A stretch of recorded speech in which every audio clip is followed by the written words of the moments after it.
নমস্কার, আমি অরূপ চক্রবর্তী চলে এলাম আমার ইউটিউব চ্যানেল অরূপ সিতে। আজকে একটা মজার গল্প বলি আপনাদের। কদিন আগে একটা ওয়েব সিরিজ নেটফ্লিক্সে রিলিজ করেছে, যেটি বাংলা চ্যাপ্টার হিসেবে রিলিজ করেছে। সেই ওয়েব সিরিজটির নাম হচ্ছে খাকি। জনপ্রিয় ওয়েব সিরিজ। এর আগে খাকি বিহার চ্যাপ্টার রিলিজ করেছিল, আর এবার খাকি বেঙ্গল চ্যাপ্টার রিলিজ করেছে। তো হঠাৎ করে কেন আমি একটা ওয়েব সিরিজের কথা বলছি? কারণ এই ওয়েব সিরিজটি যিনি তৈরি করেছেন তার নাম নীরজ পান্ডে। নীরজ পান্ডে আজ থেকে এক যুগ আগে, 12 বছর আগে, 2013 সালে একটি সিনেমা তৈরি করেছিলেন, যে সিনেমার নাম ছিল স্পেশাল 26। আপনারা অনেকেই দেখেছেন স্পেশাল 26। অক্ষয় কুমার, অনুপম খের অভিনীত যেই সিনেমায় দেখানো হয়েছিল ভুয়ো অফিসার সেজে জাল ইনকাম ট্যাক্স রেড করা হচ্ছে।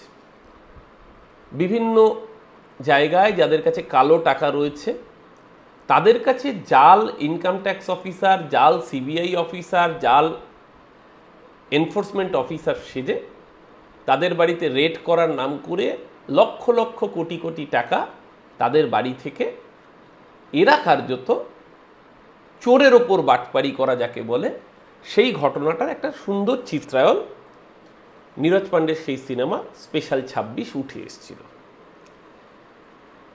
খুব সম্প্রতি আমাদের বাংলায় কলকাতার প্রায় উপকণ্ঠে একেবারে সেই স্পেশাল 24-এর যেন একটা রেপ্লিকা আমরা দেখতে পেলাম। নিউ টাউনের অদূরে রাজারহাট চিনার পার্ক।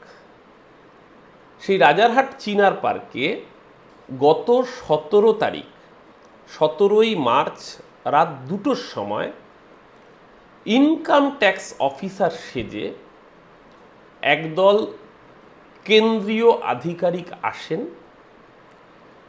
এবং তারা সেই ফ্ল্যাটে, প্রমোটারের ফ্ল্যাটে ঢুকে প্রায় 3 লক্ষ টাকার উপরে ক্যাশ এবং 20 ভরিরও বেশি গয়না তারা সিজ করা হয়েছে বলে নিয়ে চলে যান। যথারীতি বাড়ির লোকেদের ফোন সিজ করে নেওয়া হয়, এমনকি সিসিটিভির যে ডিভিআর, সেই ডিভিআর বক্সটা পর্যন্ত তারা নিয়ে যান। বলা হয় যে পরে আপনাদের সাথে ইনকাম ট্যাক্স থেকে যোগাযোগ করা হবে, কোনো সিজার লিস্টও দেওয়া হয় না। পরের দিন দুপুর 2টো নাগাদ, অর্থাৎ 18 তারিখে, ওই প্রমোটারের বাড়ির পক্ষ থেকে বিনীতা সিং অভিযোগ করেন বাগুইহাটি থানায়, কারণ কোনো ফার্দার কমিউনিকেশন ইনকাম ট্যাক্স দপ্তরের পক্ষ থেকে তাদের সাথে করা হয়নি। বিনীতা সিংয়ের সন্দেহ হয় যে ঘরের সমস্ত আসবাব তছনছ করার পরেও, সমস্ত ঘর থেকে সোনার গয়না, গয়নার বিল কেনার রসিদ দেখানোর পরেও সেই গয়না অ্যাটাচ করা হয় এবং বাকি টাকা পয়সা নেওয়ার সত্ত্বেও একটি মাত্র ঘর, সেই ঘরটি, সেখান থেকে তারা কোনো জিনিস সিজ করেন না। সেই ঘরটি বিনীতার সৎ মায়ের ঘর। তাতেই সন্দেহ জাগে এবং তারপরের দিনে যখন আয়কর অফিসার হিসেবে যারা পরিচয় দিয়ে এসেছিলেন, আয়কর দপ্তর থেকে কোনো রকমের ইন্টিমেশন তারা পান না, তখন সেই সন্দেহ কার্যত তাদের বিশ্বাসে পরিণত হয় এবং তারা নিকটবর্তী বাগুইহাটি থানায় গিয়ে অভিযোগ দায়ের করেন। তো এই অবধি চলছিল ঠিক আছে, কিন্তু কাহানি মে টুইস্ট এলো অন্য জায়গায়। এই অভিযোগের পরে যখন বাগুইহাটা থানার পুলিশ তারা তদন্ত শুরু করলো, তদন্ত করে উঠে এলো এক চাঞ্চল্যকর তথ্য। পুলিশ নিকটবর্তী যে সিসিটিভি ফুটেজগুলো পেল সেইখান থেকে এবং অন্যান্য তাদের নেটওয়ার্ক, তাদের সোর্স ইত্যাদির মারফত জানতে পারলো যে এটি একটি নতুন গ্যাং, তারাই কাজ করছে। কিন্তু সেই গ্যাংকে আইডেন্টিফাই করতে গিয়ে যা উঠে এলো তা রীতিমতো যে কোনো মানুষের চক্ষু চড়ক গাছ করে তুলবে। রক্ষকই ভক্ষক, যার হাতে রক্ষার ভার সেই করছে অত্যাচার। কি উঠে এলো পুলিশি তদন্তে? সিআইএসএফ এর একজন অফিসার, ইন্সপেক্টর পদমর্যাদার, সেন্ট্রাল ইন্ডাস্ট্রিয়াল সিকিউরিটি ফোর্স, যারা বিমানবন্দরে ডিপ্লয় থাকেন, যারা মাইনিং সেক্টরে ডিপ্লয়েড থাকেন, যাদেরকে নির্বাচনের সময় আইন শৃঙ্খলা রক্ষার কাজে ডিপ্লয় করা হয়, এমনকি বহু সময় বহু গুরুত্বপূর্ণ জায়গায় যারা আইন শৃঙ্খলা রক্ষা করার কথা, দেশের নিরাপত্তা যাদের হাতে, সেই সিআইএসএফ বাহিনীর একজন ইন্সপেক্টর পদমর্যাদার জওয়ান, ইন্সপেক্টর অমিত কুমার সিং, তার সাথে আরও 4 জন কনস্টেবল, যাদের মধ্যে একজন মহিলা কনস্টেবল, তারা ভুয়ো ইনকাম ট্যাক্স অফিসার পরিচয় দিয়ে আসল কেন্দ্রীয় এজেন্সির অফিসার, ইন্সপেক্টর, কনস্টেবলরা, যাদের কাজ আইনের শাসন বজায় রাখা, তারা কার্যত চুরির নাম করে ডাকাতি করছেন। চুরি করছেন না ডাকাতি করছেন, এটা আপনারা বলুন। যে একজনের বাড়িতে যাচ্ছেন, গিয়ে জিনিসপত্র নিচ্ছেন, ভুয়ো সিজার লিস্ট দেওয়ার নাম করে সাদা কাগজে সই করিয়ে সমস্ত টাকা গয়নাগাটি কার্যত লুট করে নিয়ে চলে যাচ্ছেন, এটাকে আপনারা চুরি বলবেন না ডাকাতি বলবেন আমি জানি না। আমার কাছেও বিষয়টি পরিষ্কার হচ্ছে না যে এটা চুরি না ডাকাতি নাকি রাহাজানি। এই সিআইএসএফ এর যে কনস্টেবল, তাদের মধ্যে একজন মহিলাও ছিলেন।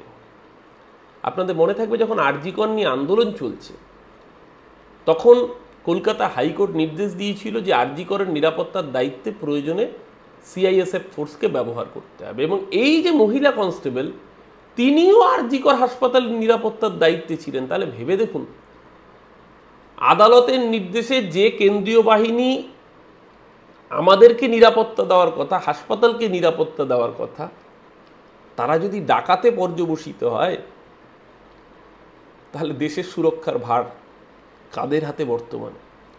আমার এই ভিডিওর উদ্দেশ্য আদৌ কেন্দ্রীয় বাহিনীর সম্পর্কে কোনো প্রশ্ন তোলা নয়। কেন্দ্রীয় বাহিনীর অধিকাংশ জওয়ান তারা সত্যনিষ্ঠার সাথে কাজ করেন বলেই, তারা রাত জেগে বর্ডার পাহারা দেন বলেই আমরা নিশ্চিন্তে রাত্রিবেলা ঘুমোতে পারি। 99% জওয়ান আজও দেশমাতৃকার প্রতি নিজেদের জীবন প্রদত্ত করে কাজ করেন বলেই 140 কোটি ভারতবাসী নিশ্চিন্তে জীবনযাপন করতে পারে। তাদেরকে স্যালুট। কিন্তু কতিপয় মানুষ, যাদের লোভের জন্য আজকে সামগ্রিকভাবে বাহিনীর বদনাম হচ্ছে, আজকে সামগ্রিকভাবে সিআইএসএফকে যে কলঙ্কের ভার নিতে হচ্ছে, এর দায় কার? ইডি সিবিআইকে রাজনীতিকরণ করতে করতে অমিত শাহ, নরেন্দ্র মোদীরা পোষা চাকর করে পরিণত করেছেন। এই সিআইএসএফ, সিআরপিএফ, এদেরকে ইলেকশনের দিন ডিপ্লয় করানো হয়, এদেরকে ইনস্ট্রাকশন দেওয়া থাকে বিজেপির হয়ে কাজ করার জন্য, কাজ করলে প্রমোশন, না করলে ডিমোশন নীতি।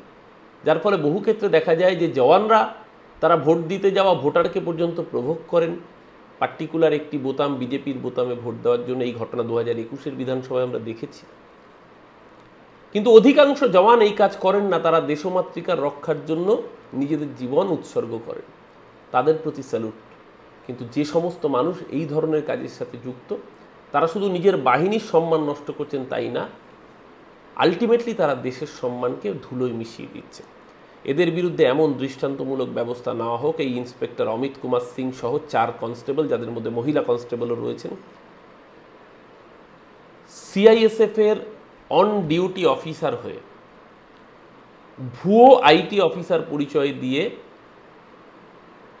কেন্দ্রীয় সরকারি অস্ত্রকে ব্যবহার করে, পথকে ব্যবহার করে, উর্দিকে ব্যবহার করে যারা ডাকাতি করেন, তারা সাধারণ ডাকাতের থেকেও অনেক বড় ক্রাইম করেছেন। এদের দৃষ্টান্তমূলক শাস্তি হোক।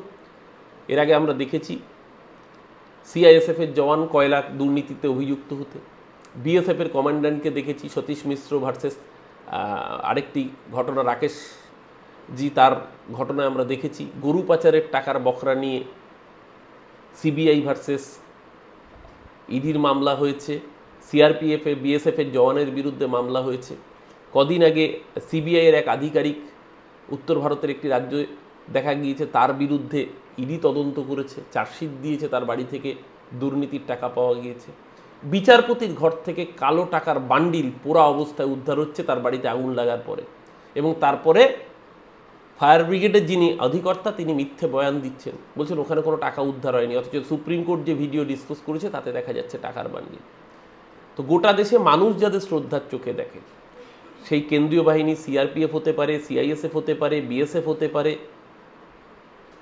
কিংবা বিচারপতিরা যাদেরকে মানুষ ভগবানের আসনে বসান, তাদের বাড়ি থেকে যদি এরকম টাকার পাহাড় উদ্ধার হয়, তাহলে সামগ্রিকভাবে দেশের ভাবমূর্তিটা কি খুব উজ্জ্বল হচ্ছে মোদিবাবু?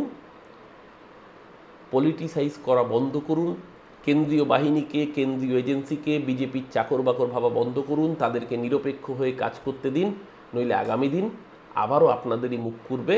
কারণ এই বাহিনীর মাথায় আপনি এবং অমিত শাহ। এই বাহিনীর সাফল্যের কৃতিত্ব যেরকম আপনারা দাবি করেন, ব্যর্থতা এবং এই ঘটনার দায়ও কিন্তু আপনাদেরকেই নিতে হবে।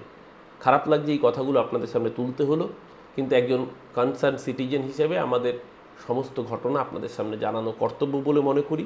সেই দায়বদ্ধতা থেকে আজকের এই ভিডিও। যদি চ্যানেলটি ভালো লেগে থাকে অবশ্যই সাবস্ক্রাইব করবেন, আর ভিডিওটি ভালো লাগলে লাইক করবেন, বন্ধুদের সাথে শেয়ার করে দেবেন। ভালো থাকুন সবাই, আজ এ পর্যন্তই। আবার দেখা হবে পরের দিন অন্য কোনো বিষয় নিয়ে। নমস্কার।